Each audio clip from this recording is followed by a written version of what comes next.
Okay, hi everyone. This is the Tuesday lecture for week 8, or at least the first part of that lecture. And we are going to be talking about the human microbiome. So a microbiome is essentially a microbial community, wherever it happens to be. The human microbiome is the microbial community that is living in and on the human body. Um, there are uh, many niches within the human body that support um, lots and lots of bacteria, as well as some fungi, some archaea, and probably viruses as well. So the ones that we're going to be talking about today are the skin, the oral cavity, the digestive tract, and the genitourinary tract. Now, this term here, commensal, is an important term to think about. These are microorganisms or any species that live in association with each other and do not harm each other. They either help each other or they are sort of neutral towards each other. So commensal microbes are normal components associated with the human body. Now, the material we're talking about today is from chapter 17, and specifically chapter or section 17.3. And in chapter 17, it talks about the terms symbionts and commensals. So there are many of the microbes associated with humans that actually provide a clear benefit for humans, and the human host provides a clear benefit for them, providing food, a protected niche to replicate in, etc. So if you have a mutually beneficial relationship, that's actually called a symbiotic relationship. A commensal relationship is a non-harmful relationship, but you may not be able to actually show a clear benefit for directional benefit going each way. All right. So these regions of the human body, and of course in most of those cases, there are multiple sort of subregions within. For example, the genitourinary tract goes from your mouth to your anus, and there's lots of differences in the anatomical regions in between.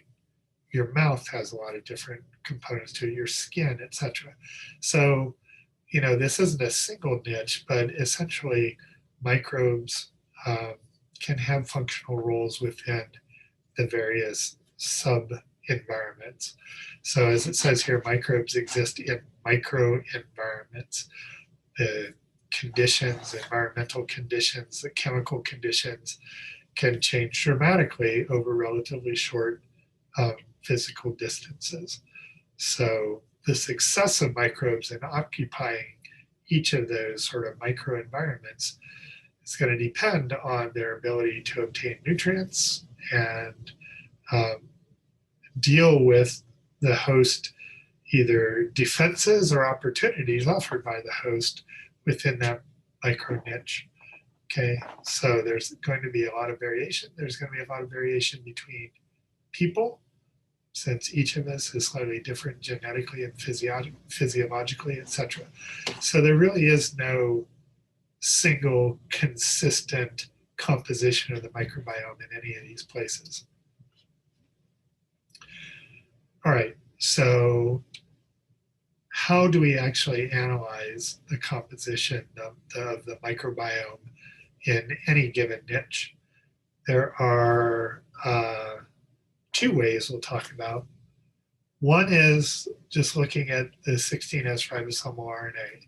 Now this goes back to the very first chapter in your book. Remember that the ribosomal RNAs are found in all living organisms.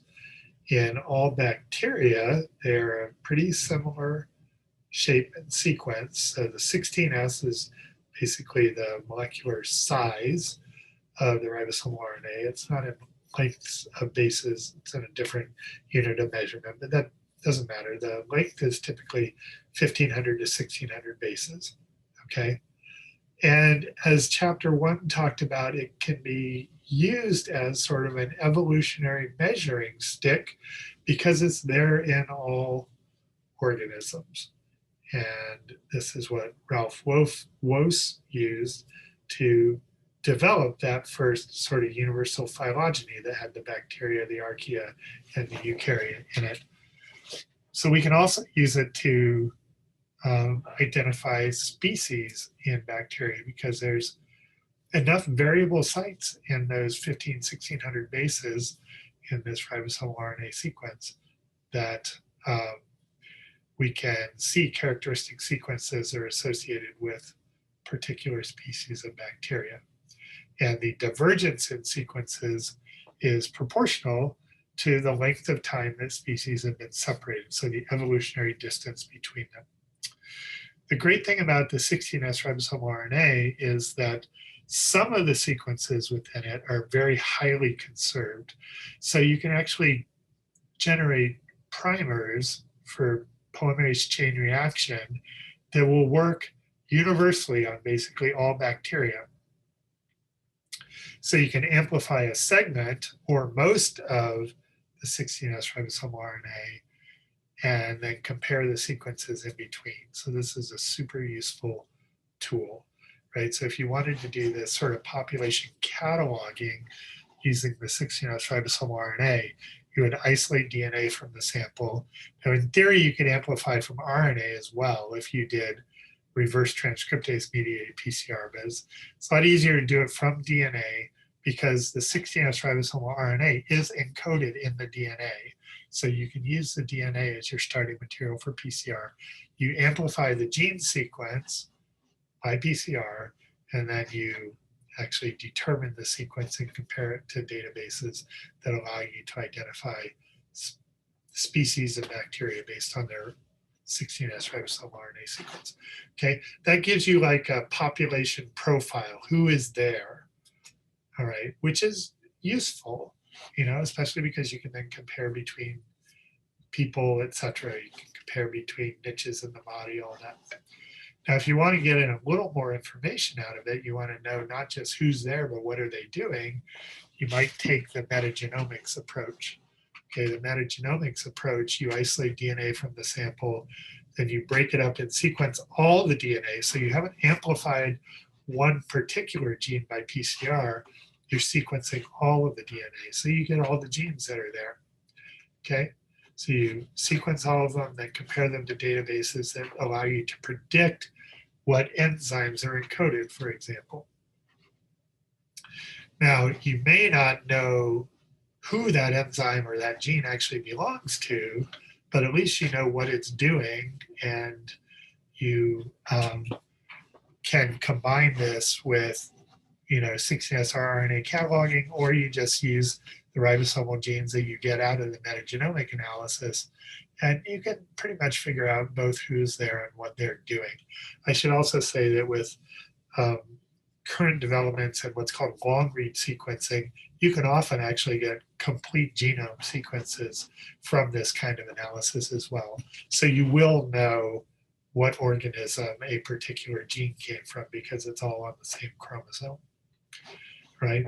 So these are kind of the two different approaches. And as we talk about in a minute, the Human Microbiome Project, both of these approaches are actually part of that.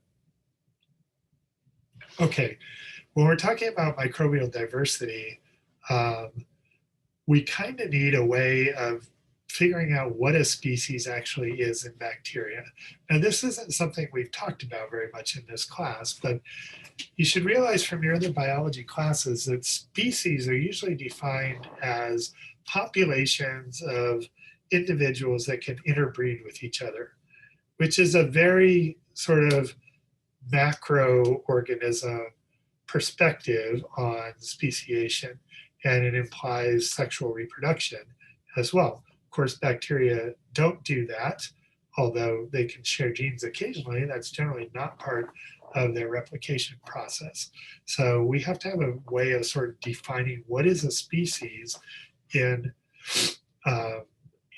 microbiology based on DNA sequences, not based on reproduction.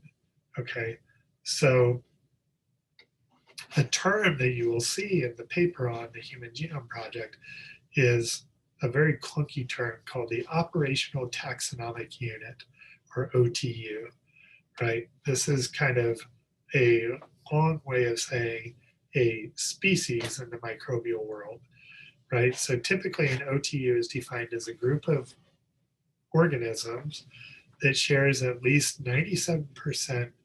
This stands for small subunit ribosomal RNA gene sequence identity. We don't say 16S here because this could also refer to archaeal or eukaryote systems, and in eukaryote systems is actually an 18S ribosomal RNA. Anyway, each of those small subunits is homologous. So differing by no more than 3% in their small ribosomal RNA gene sequence. Okay, so all E. coli sequences, if you remember from our genomics lecture, they can have very different genomes. You know, in some cases, only half of the genome is shared. So if we said the genomes as a whole had to be 97% identical, that would be a very restrictive definition. So here we're just saying that that highly conserved, universally present ribosomal RNA gene has to be 97% identical. Okay. So that's what we're talking about here. But as we said, you know, the rest of the genome can be quite different. It can have different metabolic potential, right? So that's where we're at in terms of defining species in unicellular microbes. All right, I'm going to stop there for this first short lecture, and then we'll come back and talk about the Human Microbiome Project.